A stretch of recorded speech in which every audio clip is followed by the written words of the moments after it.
Picture this. February 10th, 1722. A ragged coastline in what is now Gabon, Cape Lopez, a hook of land where the last stretch of jungle meets the cold currents of the South Atlantic. The sky is grey. A hard rain has been falling in curtains for hours. In a sheltered bay, 3 ships lie at anchor. 2 of them fly no colours. The third, the biggest, carries 40 guns run out along her sides. More firepower than most Royal Navy frigates. Her captain, a tall, dark-featured Welshman with a diamond cross of gold hanging from his neck, is eating breakfast in his cabin. Salmagundi, a stew of pickled fish, onions, oil, spice. He does not know it, but he has 3 hours to live. And the ship that will kill him is already sailing straight at him, disguised, flying the wrong colours, closing fast through the squall. You are watching the last morning of the most successful pirate who ever lived. His name is Bartholomew Roberts. His crew calls him simply the Captain. Later generations will call him Black Bart. He has taken more than 400 ships in 3 years. His flag has become a rumour from Newfoundland to the coast of Africa. And the ship that made all of that possible, the warship he refitted, renamed, and turned into the most heavily armed pirate vessel on the sea, is the Royal Fortune. 40 guns, a Royal African Company frigate called the Onslow, seized off the coast of what is now Liberia 6 months before, refitted, reinforced, rechristened.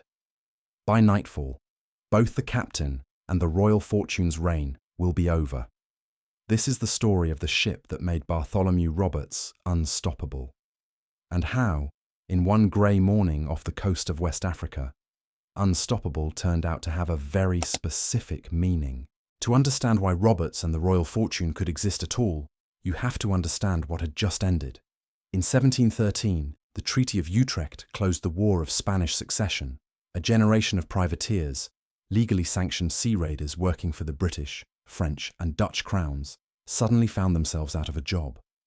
Warships were decommissioned, prize money vanished. Tens of thousands of experienced sailors were dumped into ports from Kingston to Bristol with no work, no pay, and only one marketable skill: violence at sea. Some drifted into merchant service, where conditions were often brutal. Rotten food, flogging for minor infractions, wages held back or never paid. Others drifted into the taverns of Nassau, the New Providence Pirate Republic, where a different kind of arrangement was on offer. On a pirate ship, the men elected their own captain. They voted on where to sail. They shared plunder by written contract. In an age of absolute monarchies and press-ganged crews, this was, in its own strange way, one of the most democratic institutions in the Atlantic world. This is the moment we now call the Golden Age of Piracy, roughly 1715 to 1725. Blackbeard prowls the Carolinas. Stade de Bonnet loses himself in Charleston Harbour. Charles Vane defies the Royal Navy at Nassau. And along the Guinea coast of West Africa, a young Welsh navigator, mate on a London slave ship called the Princess, is about to be captured and, within 6 weeks, elected captain of the ship that captured him. His name, at that point, is still John Roberts. John Roberts was born around 1682 in a village called Casnewid Bach, Little Newcastle, in Pembrokeshire, in the far west of Wales. We know almost nothing about his early life. He went to sea young, as many Welsh boys did. By 1719, he was 37 years old, a skilled navigator, and a senior officer on a slaver, making the run from London to the Gold Coast. In June of that year, off Anamabu on the coast of what is now Ghana, his ship was taken by the pirate Howell Davis, another Welshman, from Milford Haven, in the same Pembrokeshire county as Roberts. The 2 men could speak Welsh together on deck, leaving the rest of the crew unable to follow the conversation. Roberts was pressed into the pirate service against his will. 6 weeks later, Davis was killed in an ambush on the Portuguese island of Principe. The crew held an election. They needed a new captain. They chose Roberts. By some accounts, his acceptance speech included the line that if he was going to hang for pirating, he would rather hang as a captain than as a common man. Whether he actually said it is impossible to verify. The story comes to us through a book called A General History of the Pirates, published in London in 1724, 2 years after Roberts' death, under the pen name Captain Charles Johnson. To this day, no one is certain who Charles Johnson actually was. Some scholars have argued the author was Daniel Defoe. Others say it was a working journalist writing under a pseudonym. Whoever he was, almost everything we think we know about Bartholomew Roberts, his sayings, his tastes, his tea-drinking sobriety, his dress, even the wording of his famous pirate code, comes to us through this one book. That is worth remembering. We will come back to it. What is documented from court records and Royal Navy dispatches is the arc that followed. Within months of taking command, Roberts crossed the Atlantic and captured a Portuguese treasure ship, the Sagrada Familia, in the Bay of Bahia, reportedly making off with 40,000 gold moidores and a jewelled cross intended as a gift to the King of Portugal. He raided Newfoundland harbours so aggressively that fishing fleets stopped putting to sea. He looted the shipping of the Caribbean. Then he turned east and hunted the slaving fleets of West Africa. By the end of 1721, colonial governors were writing to London in near panic. In 3 years, Bartholomew Roberts had captured somewhere between 400 and 500 vessels. No pirate before him, or after him, has ever matched that number. He did it with a habit that was, for a pirate, unusual. Every time he took a better ship than the one he was sailing, he transferred to it and renamed it Royal Fortune. There were at least 4 different vessels that carried that name during his career. A Rhode Island brigantine, a captured French warship, another French vessel, the Sea King, and, finally, the ship that would be his last. In April of 1721, Roberts made a mistake that would end his career 11 months later. Off Martinique, he captured a French warship of 52 guns. Aboard her as a passenger was the governor of Martinique, whom Roberts had reasons to loathe. He hanged the governor from the yardarm of his own ship. The insult to the French crown, on top of the losses to Caribbean shipping, prompted the French Navy and the British Admiralty to act in concert. Warships were dispatched to hunt him. 2 Royal Navy fourth rates, HMS Swallow and HMS Weymouth, were fitted out at Portsmouth and sent to the coast of Africa. By the summer of 1721, Roberts had crossed the Atlantic again and was working his way down the coast of West Africa, capturing slavers and merchantmen. On the 8th of August, at Point Sestos on the Pepper Coast, in what is now Liberia, his fleet intercepted a Royal African Company frigate called the Onslow. She was not primarily a slaver on that voyage. She was carrying British soldiers bound for the garrison at Cape Coast Castle. Some of those soldiers, offered the choice, joined the pirates at a quarter share of the plunder. Roberts took the ship, transferred his flag to her, and set his carpenters to work. They removed her internal bulkheads. They cut new gun ports along her sides. They mounted 40 guns, including heavy long 9s on her main deck. They rechristened her Royal Fortune when she sailed south in the autumn of 1721 to careen at Cape Lopez and Annobon. She was arguably the most powerful pirate warship afloat anywhere in the Atlantic. She had roughly 228 men aboard, a significant portion of them African, some freed from the slavers Roberts had taken, some who had joined as crew, some whose exact status is unclear in the surviving records. She was flying a personal flag Roberts had designed himself, a black banner showing his own figure standing on 2 skulls, labelled ABH and AMH, a Barbadian's head, a Martinican's head.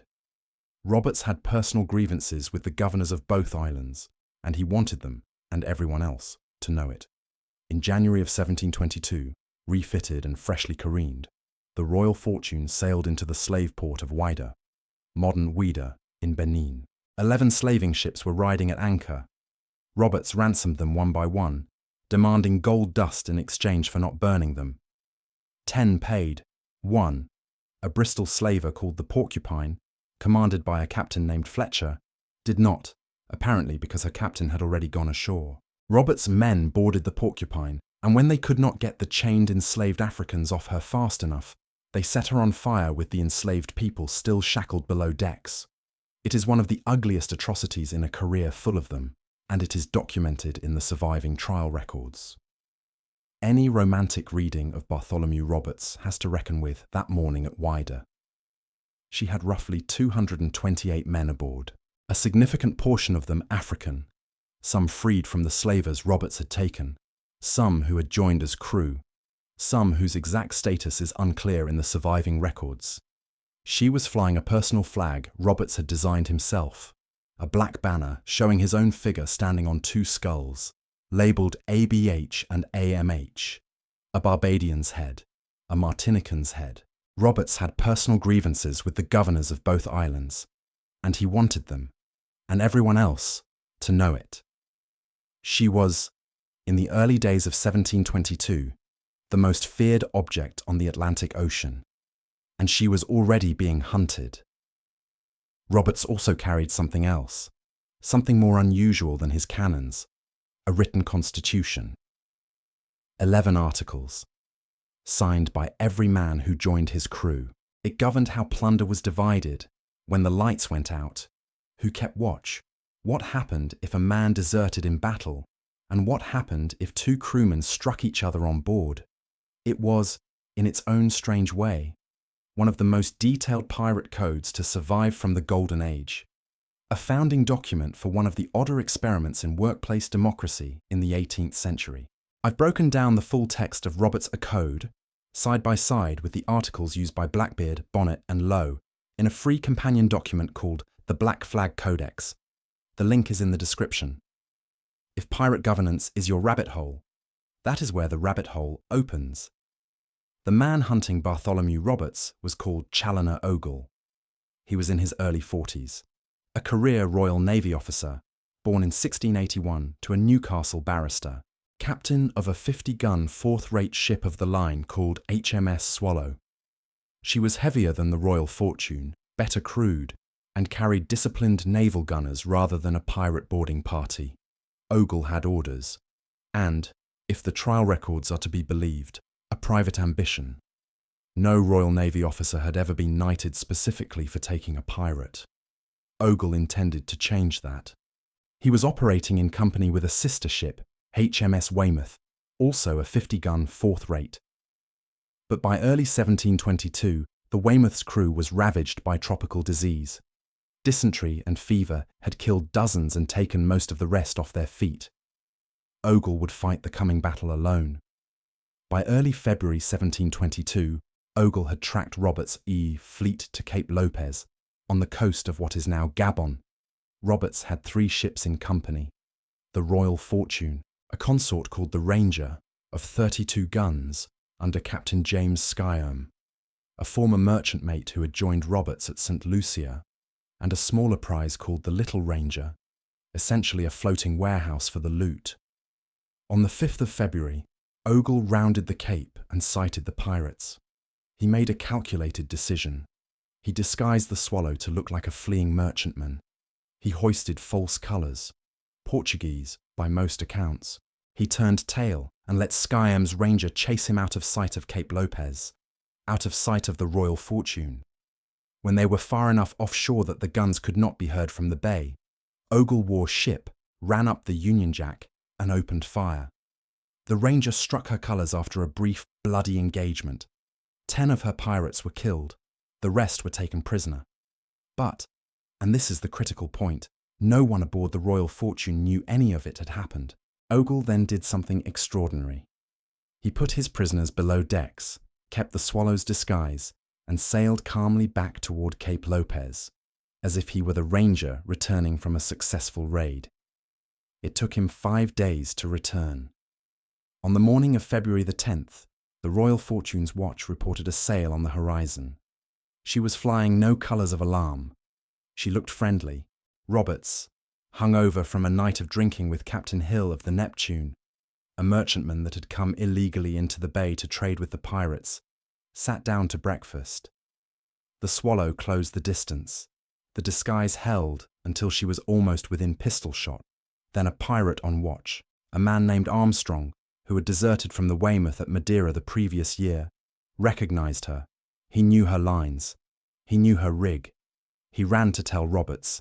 By the time the alarm reached the deck, the Swallow was already coming up on the Royal Fortune's beam. Roberts made a quick decision.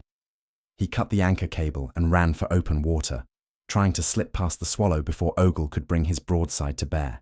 Witnesses at the later trials said Roberts came up on deck, wearing what he had reportedly put on for battle every time he engaged: a rich crimson damask waistcoat and breeches, a red feather in his hat, and around his neck the gold chain with the diamond cross that had, according to Charles Johnson's later account, been intended as a gift to the King of Portugal. He nearly made it. The Royal Fortune got clear of the Swallow's first broadside and ran ahead of the wind. Then, according to survivor testimony, the ship sailed into the eye of a tropical storm and was suddenly becalmed. The Swallow, still in the wind, closed the gap. Bow-mounted swivel guns loaded with grape shot were run out. A piece of shot, no bigger than a penny, struck Roberts in the throat and severed his spinal cord. He fell against the tackle of a gun. When his crew reached him, he was already dead. According to the trial testimony of the survivors, Roberts had told his crew, if he was ever killed in action, they were to throw his body overboard fully dressed, so that the Royal Navy would never have the satisfaction of hanging his corpse in chains at Execution Dock. Two of his men, weeping, again, according to the testimony, carried his body to the rail and dropped it, still in his damask and diamond cross, into the sea off Cape Lopez. His body was never recovered.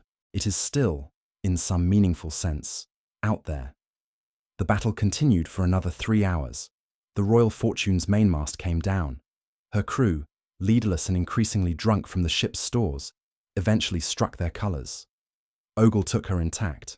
He also took 272 men prisoner, Black Bart's remaining crew. The Royal Fortune was refitted as a Royal Navy vessel. She survived the battle. She would eventually be sold out of service. She was never sunk in combat.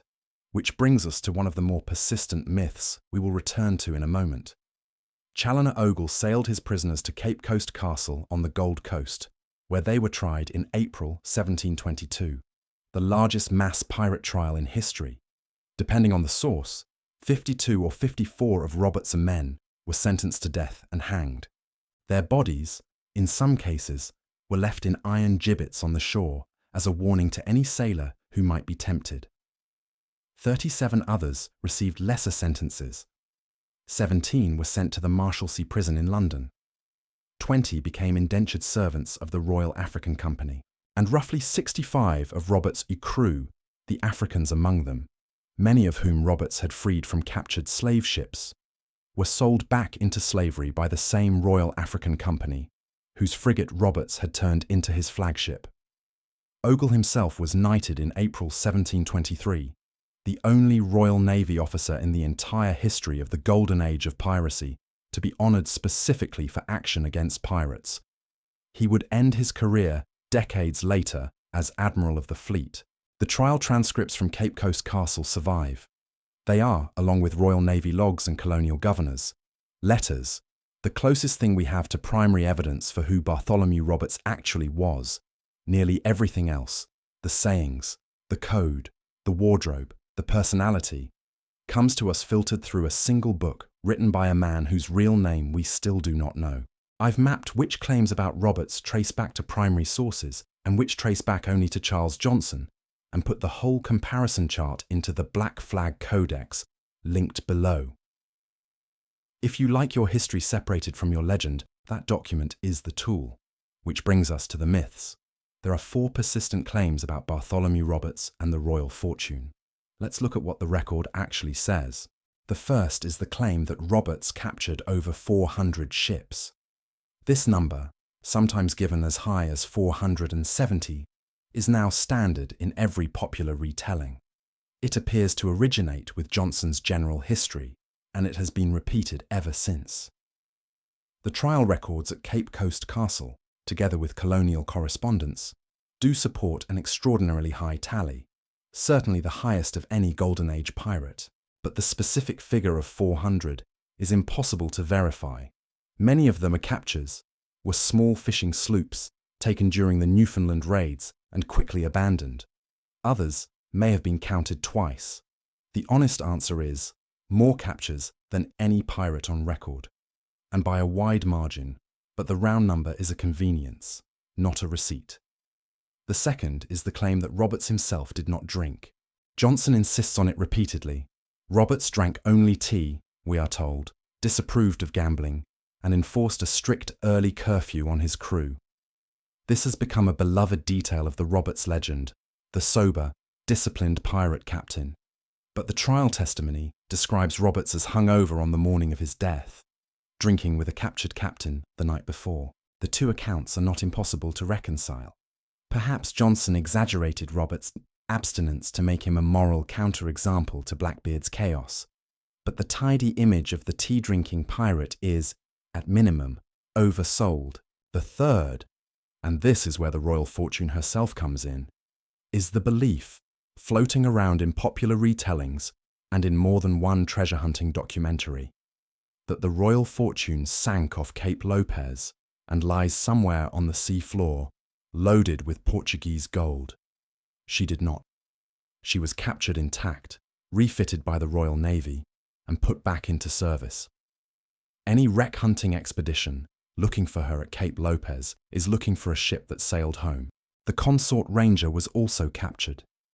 The little Ranger was found abandoned but afloat. There is no lost hoard resting off the Gabonese coast, at least not from this fleet. The romance of a sunken pirate flagship is powerful. In this case, it is fiction. The fourth is the death itself, the image of Bartholomew Roberts dying in full silk and damask, red feather in his hat, gold cross around his neck, thrown overboard by weeping, loyal crewmen. This is the single most cinematic pirate death in the record. Every detail of it, along with the Salmagundi breakfast, the drinking with Captain Hill the night before, and the exact wardrobe, comes to us from Johnson, allegedly based on the trial testimony of survivors. The trial records themselves confirm the essentials. Roberts died from grape shot. His body was thrown overboard, and Ogle never recovered it. But the wardrobe, the grief of the men, the positioning against the tackle of a gun, those are novelistic touches. They may be true, they may be embellished. In the 18th century English publishing world, the line between reportage and dramatization was not drawn the way we draw it now. None of this is meant to diminish the reality of what Roberts did. The scale of his captures is genuinely extraordinary.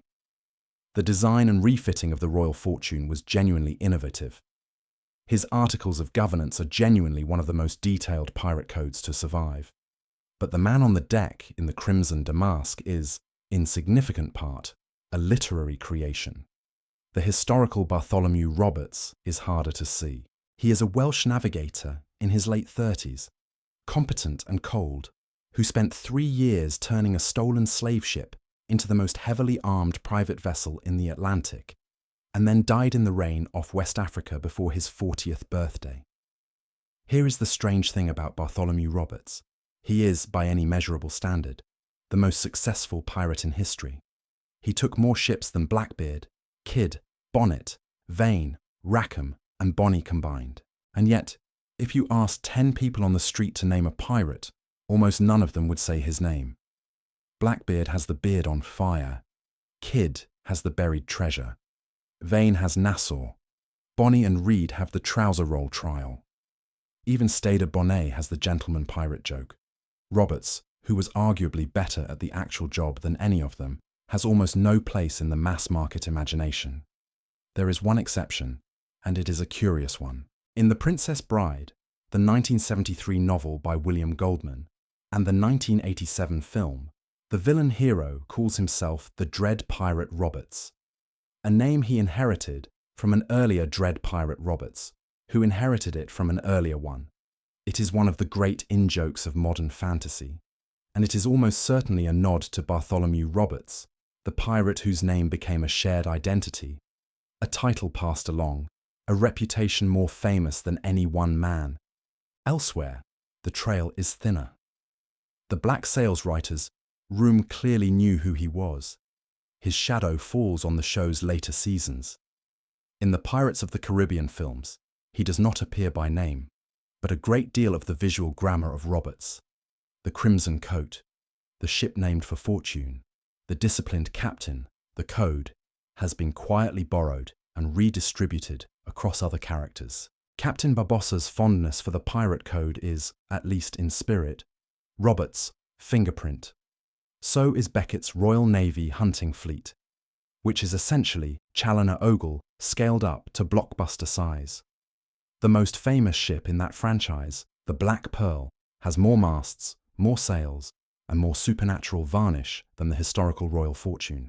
But the ship it is trying to be, at its heart, the fastest, deadliest, most feared pirate vessel of her age, is, in the real world, the Onslow turned Royal Fortune. 40 guns, 228 men, a flag showing the captain standing on 2 sculls, and a Welsh navigator on her quarterdeck who did not, in the end, live to see his 40th birthday. There is a paradox at the centre of Bartholomew Roberts. He was the most democratic captain of his generation. His crew elected him. His code guaranteed them a vote in matters of importance, a share of the plunder, and a written contract. Any modern reader looking for the strange early stirrings of workplace democracy in the Atlantic world will find something surprisingly familiar in the 11 articles of the Royal Fortune.